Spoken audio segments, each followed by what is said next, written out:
Hello everyone, welcome to Fresh Coders. आज हम लोग डिस्कस करेंगे फाइल पाथ्स के बारे में।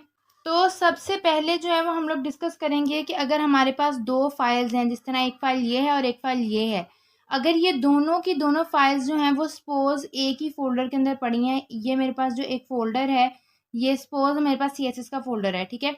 इसके अंदर मेरे पास दो फाइल्स पड़ी हैं, इंडेक्स की फ़ाइल पड़ी है और स्टाइल की फ़ाइल पड़ी है। और मुझे ये जो स्टाइल वाली फ़ाइल है ये HTML की फ़ाइल के साथ लिंक करनी है, तो मैं किस तरह से करूँगी, ठीक है। हम विजुअल स्टूडियो पे चलते हैं और देखते हैं कि हम लोग इसको किस तरह से लिंक कर सकते हैं। अगर आप लोग गौर करो तो हमारे पास ये दो फाइल्स हैं और ये सेम वही फाइल्स हैं जिनके बारे में अभी मैंने डिस्कस किया कि एक हमारे पास इंडेक्स की फ़ाइल है और एक स्टाइल की फ़ाइल है। और ये हमारे पास सेम वही फाइल्स हैं जो हम लोगों ने कल को जनरेट की थी। अब हम लोग विजुअल स्टूडियो पे जाकर देखते हैं। अब आप लोग देखो कि हमारे पास जो है ये style.css की फ़ाइल है जिसको मैंने लिंक किया हुआ है। इसका मतलब ये है कि अगर दो फाइल सेम फ़ोल्डर के अंदर पड़ी हुई हैं, तो आप लोग क्या करोगे कि आप लोग सिर्फ़ उस फाइल का आकर के नेम लिख दोगे विद इट्स एक्सटेंशन, ठीक है। अगर मैं इसको रन करवाती हूँ तो आप लोग देखो कि ये जो है ये प्रॉपर्ली इसके अंदर जितनी भी हमने स्टाइलिंग की है वो सबका सब काम करेगा। तो आप लोग ये देखो कि जितनी भी स्टाइलिंग की थी तो वो जो हमारे पास स्टाइल वाली फ़ाइल थी वो HTML के साथ लिंक कर गई है। लेकिन इन केस इस तरह से हो कि हम लोग एक यहाँ पे एक न्यू फ़ोल्डर जनरेट कर देते हैं, ठीक है। और उस फ़ोल्डर का नेम लिख देते हैं फ़ोल्डर 1, ठीक है। अब इस फ़ोल्डर के अंदर जाकर हम ये वाली जो स्टाइल की फ़ाइल है वहाँ पर ऐड कर देते हैं और अपनी साइट को जाकर रिफ़्रेश करते हैं, देखते हैं कि ये किस तरह से वर्क करता है। तो आप देखो कि हमारे पास जितनी भी स्टाइलिंग थी इसके अंदर ऐड की हुई वो सारी की सारी रिमूव हो गई है। क्यों? क्योंकि मैं आप लोगों को बहुत स्टार्ट से ये कहती आ रही हूँ कि यार हमारे पास अगर दो फाइल्स आपस में लिंक करनी है तो वो सेम फ़ोल्डर के अंदर होनी चाहिए। ये मैं इसलिए कह रही थी ताकि आप लोगों को कन्फ्यूजन ना हो, ठीक है, जब तक हम लोगों ने ये टॉपिक नहीं पढ़ा था। लेकिन अब जो है वो टाइम आ गया जिस टाइम पे आप लोग ये समझो कि हम फाइल पाथ प्रॉपर्ली किस तरह से ऐड करते हैं। तो अगर आपके पास कुछ इस तरह का सीन होता है, तो अब आप लोग सपोज करो कि हमारे पास क्या है, एक फ़ोल्डर पड़ा हुआ है, ठीक है। ये हमारे पास कौन सा फ़ोल्डर है, ये आपके पास जो है ये एक मेन फ़ोल्डर है, ठीक है। अब इस मेन फ़ोल्डर के अंदर आपके पास एक index.html की फ़ाइल पड़ी हुई है यहाँ पर, ठीक है। और इस मेन फ़ोल्डर के अंदर ही आपके पास index.html की फ़ाइल के साथ एक और फ़ोल्डर पड़ा हुआ है। ये जो CSS है ये आपके पास क्या है, ये एक फ़ोल्डर है। इसको हम लोग फ़ोल्डर 1 का नाम भी दे सकते हैं, CSS का भी आपकी मर्ज़ी है। चलो फ़ोल्डर 1 कर लेते हैं, ठीक है। अब इस फ़ोल्डर के अंदर हमारे पास style.css की फ़ाइल पड़ी है। तो अब हम लोग जो है वो किस तरह से इसको लिंक करेंगे, इसके लिए हम लोगों को क्या करना पड़ेगा। देखो, हमने index.html की फ़ाइल के अंदर हम लोग हैं और हम चाहते हैं कि हम लोग style1 को लिंक कर दें, ठीक है। तो index.html की फ़ाइल के अंदर उसको जो है वो style.css की फ़ाइल नज़र नहीं आ रही क्योंकि सेम फ़ोल्डर में नहीं पड़ी हुई। लेकिन इस index.html की फ़ाइल जहाँ पर index.html की फ़ाइल पड़ी है, उसके अंदर हमारे पास एक और फ़ोल्डर तो पड़ा है ना। तो हम क्या करेंगे, हम लोग पहले लिखेंगे उस फ़ोल्डर का नाम। उस फ़ोल्डर का नाम लिखने के बाद हम लोग लिखेंगे फॉरवर्ड स्लैश लगाएंगे। इस फॉरवर्ड स्लैश का मतलब होता है कि आप लोग इस फ़ोल्डर के मतलब फ़ोल्डर 1 के अंदर चले जाओ। और उसके बाद हम लोग लिखेंगे style1 या style.css की जो भी फ़ाइल है उसको लिखेंगे, ठीक है।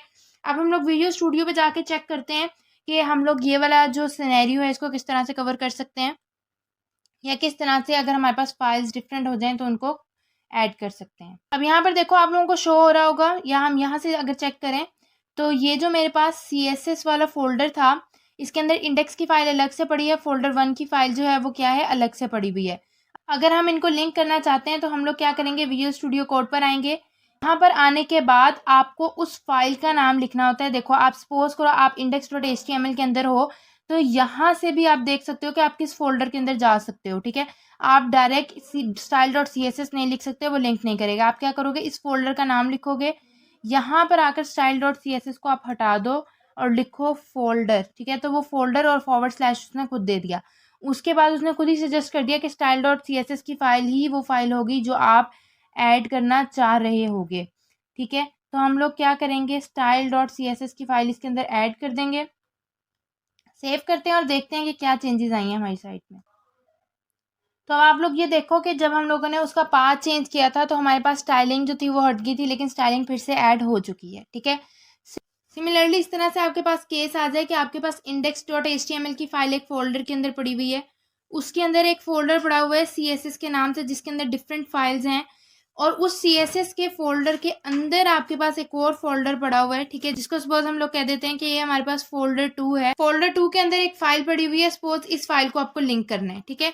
तो वो हम लोग किस तरह से करेंगे, देखो हम लोग कहाँ स्टैंड कर रहे हैं, index.html के ऊपर।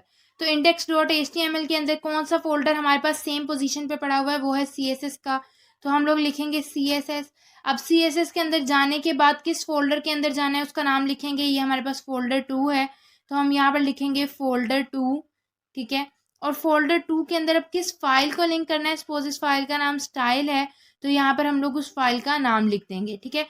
तो कुछ इस तरह से जो है वो हम लोग पाथ डिज़ाइन करते हैं या पाथ को ऐड करते हैं, ठीक है। आपको जब भी किसी एक फाइल से किसी दूसरी फाइल एक फाइल से किसी दूसरे फोल्डर के अंदर जाकर किसी तीसरी फाइल को लिंक करना हो, या आप कह लो कि किसी फोल्डर के अंदर जाना हो, तो आप // का यूज़ करते हो, और उससे पीछे उस फोल्डर का नाम आता है जिस फोल्डर के अंदर आपको जाना हो, और उसके आगे उस फाइल का नाम आता है जिस फाइल को आपको लिंक करना हो, ठीक है। अब आपको 2-3 फ़ोल्डर के अंदर जाना है, जिस तरह से ये था, तो उसके लिए आप क्या कर सकते हो, एक बार // लगाओगे, एक फ़ोल्डर के अंदर जाओगे, अब उसके अंदर आपके पास मल्टीपल ऑप्शंस आ गए हैं, तो इसमें से भी आप किसी एक फ़ोल्डर का नाम लिखो, चूज़ करोगे, और उसके अंदर जाओगे और उसके अंदर जाके फ़ाइल सेलेक्ट कर लोगे।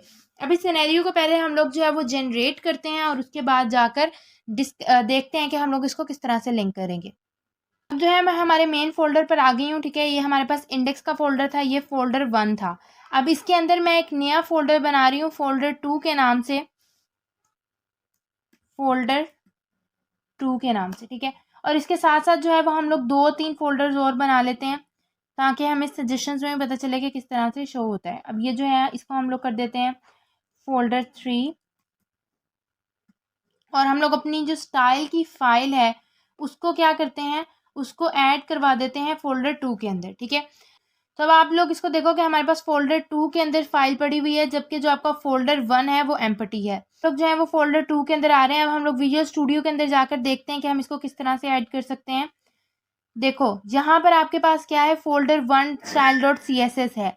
अगर मैं इसी टाइम पर अपनी साइट को जाकर रिफ्रेश करूँगी, तो इसकी सारी की सारी स्टाइलिंग हट जाएगी। क्यों? क्योंकि हमारे पास जो स्टाइल वाली फ़ाइल थी उसका पाथ चेंज हो गया था।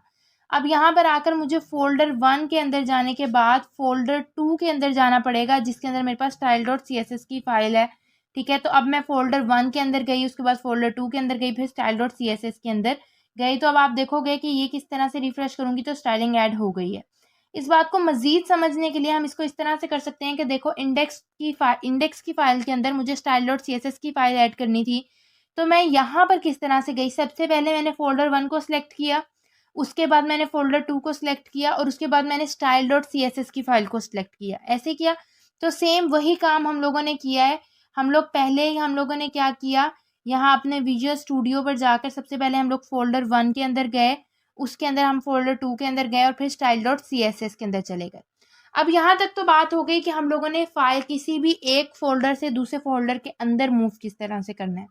अब हम लोग सपोज़ कर लेते हैं कि हम लोगों को अपना एक वेब पेज से दूसरे वेब पेज को लिंक करना है, और वो जो वेब पेज है वो हमारे पास कहीं और स्टैंड करता है, ठीक है। तो सबसे पहले हम लोग क्या करते हैं, एक वेब पेज जाकर यहाँ पर क्रिएट कर लेते हैं, बल्कि यहाँ पर ही क्रिएट कर लेते हैं। देखो अब जो मेरे पास फ़ोल्डर 1 था, उसके अंदर मैं एक index.html की फ़ाइल ऐड कर रही हूँ, ठीक है। index.html की पहले हो चुकी है, तो index.1 html की फ़ाइल मैंने ऐड कर दी है, ठीक है। अब ये जो index.1 html की फ़ाइल है ये अंदर पड़ी है और मुझे बाहर जाना है, ठीक है। तो मैं क्या करूँगी, यहाँ पर हम लोग लिख लेते हैं, एक लिंक ऐड कर लेते हैं, ठीक है। ये जो लिंक है ये हमें अब इस फाइल के पास जाना है।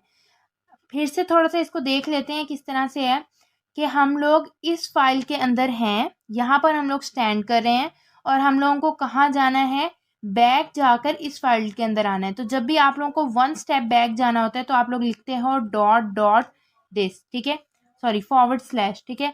उसके बाद आपने क्या किया, अब आप उस फ़ोल्डर से बाहर निकल आए हो, आप फ़ोल्डर 1 के अंदर थे, तो आप फ़ोल्डर 1 से बाहर आ गए और किस फ़ोल्डर में आ गए हो, CSS के अंदर आ गए हो।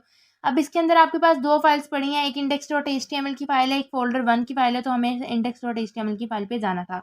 अब हम लोग क्या करेंगे, यहाँ पे मैं इसको लिख लेती हूँ HTML, और इसके बाद जो है मैं इस साइट को रन करवाती हूँ। ये देखो ये HTML का लिंक आया, जैसे मैं इसको खोलूंगी तो उसने मेरे पास ये वाली फाइल ओपन कर दी है। ठीक है, अब अगर हम लोग ये वाला पॉइंट ऐड ना करते, लाइक ये वाला पॉइंट ./,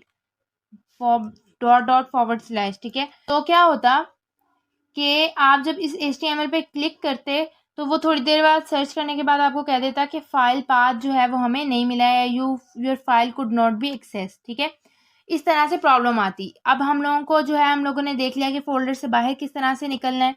इस तरह से लेट सपोज कि ये जो मेरी index.html की फाइल है ये फोल्डर 1 के अंदर नहीं, फोल्डर 3 के अंदर पड़ी है। ठीक है, मैंने इसको फोल्डर 3 के अंदर रख दिया है। तो आप लोग इस डायरेक्टरी से भी देख सकते हो कि आप लोगों को कहाँ पे मूव करना है। लाइक देखो हमारे पास, हम लोगों ने, ये मेरे पास इंडेक्स की फाइल पड़ी है फोल्डर 3 के अंदर, और इसको मैंने लिंक किस फाइल से करना है, जो मेरे पास फोल्डर 3 से बाहर निकलूंगी तो फोल्डर 1, और फोल्डर 1 से बाहर निकलूंगी तो CSS के फोल्डर के अंदर जो फाइल पड़ी है उसके साथ लिंक करना है। ठीक है, तो अब हम लोग यहाँ पर आकर क्या करेंगे, सबसे पहले तो इस पाथ को हटाएंगे। अब जो मेरे पास index1.html की फाइल है वो कहाँ पड़ी है, फोल्डर 3 के अंदर पड़ी है। मुझे सबसे पहले क्या करना है, फोल्डर 3 से बाहर निकलना है। मैं निकल आई। फोल्डर 3 से बाहर निकलने के बाद मुझे फोल्डर 1 से भी बाहर निकलना था, तो मैं फोल्डर 1 से भी बाहर निकल आई, और उसके बाद index.html की फाइल को ऐड करना था, तो ये मैंने कर दिया। अब मैं जाकर फाइल को रिफ्रेश करती हूँ, तो आप यहाँ से, हम लोग पहले पीछे जाएंगे, हम लोग इसको बंद करके फिर से ऑन कर लेते हैं। अब जो है मैं अपनी फाइल को फिर से चेक करती हूँ, तो देखते हैं क्या चेंजेस आते हैं। अब मैंने आकर इस पेज को रिफ्रेश किया और HTML पे जैसे ही क्लिक करूंगी तो उसने मुझे फिर से वो वाली फाइल ओपन करके दे दी है। ठीक है, तो ये थे हमारे पास कुछ बेसिक कॉन्सेप्ट। आपको पता होना चाहिए कि अगर आपको एक फाइल से दूसरी फाइल के अंदर मूव करना है, एक फोल्डर से, सॉरी फाइल कह रही हूँ, दैट मीन्स फोल्डर, एक फोल्डर से आपको दूसरे फोल्डर के अंदर मूव करना है, तो वो आप किस तरह से मूव कर सकते हो। ठीक है, और अगर आपको एक फोल्डर से, एक फोल्डर के अंदर हो और दूसरे फोल्डर, उस फोल्डर से बाहर निकलना है, तो आप किस तरह से निकल सकते हो। आज के लिए इतना ही। Till then keep learning and keep exploring.